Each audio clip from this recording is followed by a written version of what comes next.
So, what happens tonight if Leon wins, right? So, I mentioned that I think that Bilal's taken this one. I don't know. I just have this feeling, but it's very possible that Leon comes out on top here. And that would put him with three title defenses of the welterweight division. So, at what point do we start having the conversation as to whether or not Leon is in the GOAT conversation, right? That's a question that I kind of have. And what more would Leon need to do to be inserted in that conversation? Because at this point, right, he's beaten Usman twice, got the belt defended, beat Colby once, who was supposed to be, like, if Usman didn't exist, the reigning defending champion of the welterweight division. Now he's beaten Belal, breaking a 10 fight or 11 fight unbeaten streak, I believe. And so certainly, I think you got to start having that conversation, right? Is he there yet? Not in my mind, but if he can do that, if he can dethrone or take um, Shavkat's undefeated record, and then maybe get one more defense at welterweight, whether it's JDM or Ian Gary or something like that. I think you got to start giving him.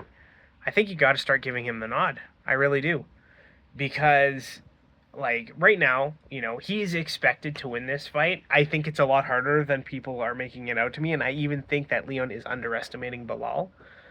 But that being said, like super winnable fight. Like I think, I'm picking Belal, but by no means am I. I wouldn't bet my life savings on that. You know what I mean? Um, so like that's where I'm at, right? And so the question, like a couple questions, right? If Leon loses right now, I don't think you give him an immediate rematch, right? Because like two defenses, not long enough reigning, right? Um, which like that's a distinct possibility. But if he wins, now he's had three title defenses. I think what was it? Kamaru Usman had five or six. What two against Masvidal, two against Covington, one against Gilbert Burns. Was that five? And then he won off of Woodley, right? So two more and he catches him. He beat the guy who was in the conversation with being the next GSP, right? So like, at what point do you give that nod to Leon, right? The old my big thing though is like Leon is and this is my problem, right? Leon is pretty inactive, and I don't know if it's entirely his fault, but he does seem like he's way more inactive than Usman was. So that's kind of why I don't particularly like him. Plus, he beat my favorite fighter, which is Usman, so that bugs me too. But like, at what point do you start having that conversation about like what more does Leon need to do to become the GOAT, right?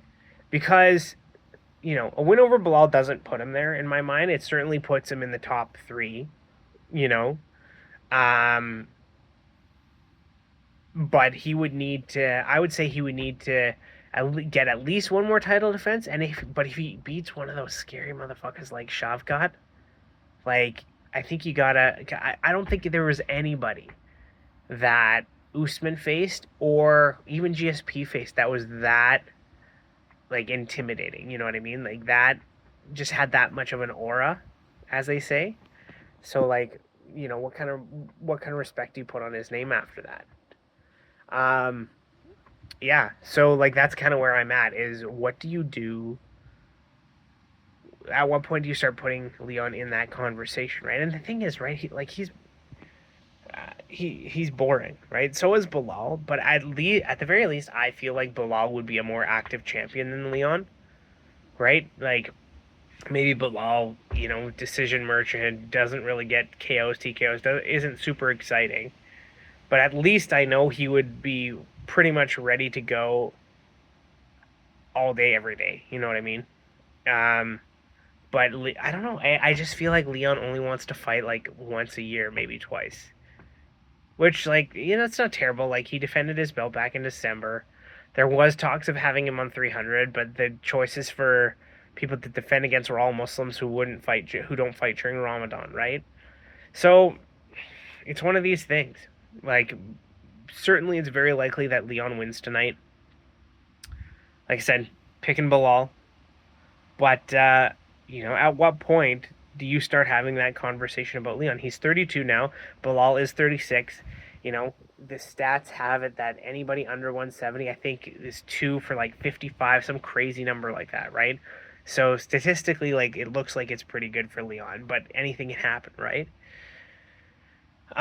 Anyway, if you wouldn't mind subscribing to the channel, hit the like button, hit the subscribe button. Helps with the algorithm, helps grow the channel. I would really appreciate that.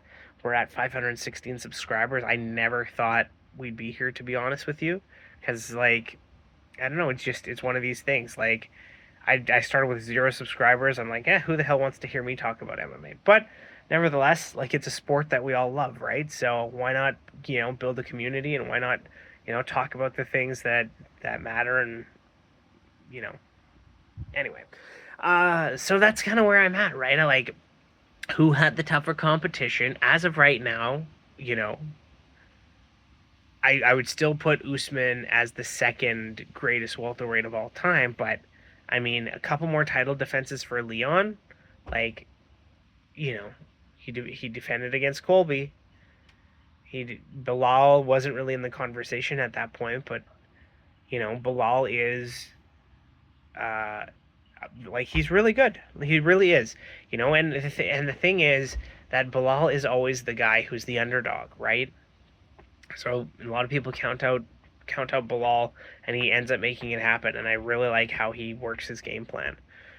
Anyway, so that's kind of where I'm at, guys. Like, I'm kind of like, I'm like I said, I am picking Belal. I do think he's gonna get done. I think Leon is underestimating him. I do think that Belal's reason for why he wants to win and be champion is stronger than Leon's, in my opinion. But, like, skill for skill, I do think Leon is the better fighter.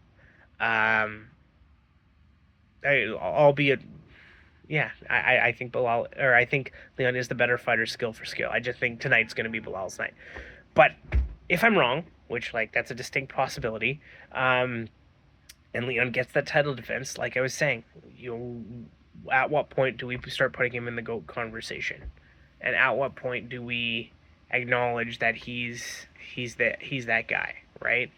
And like I said, I think beating Belal, if he defends against Belal and then defends against someone like Shavkat, who's probably next in line, in my opinion, like, I think you got to have that conversation. I think at that point he has surpassed Usman, right?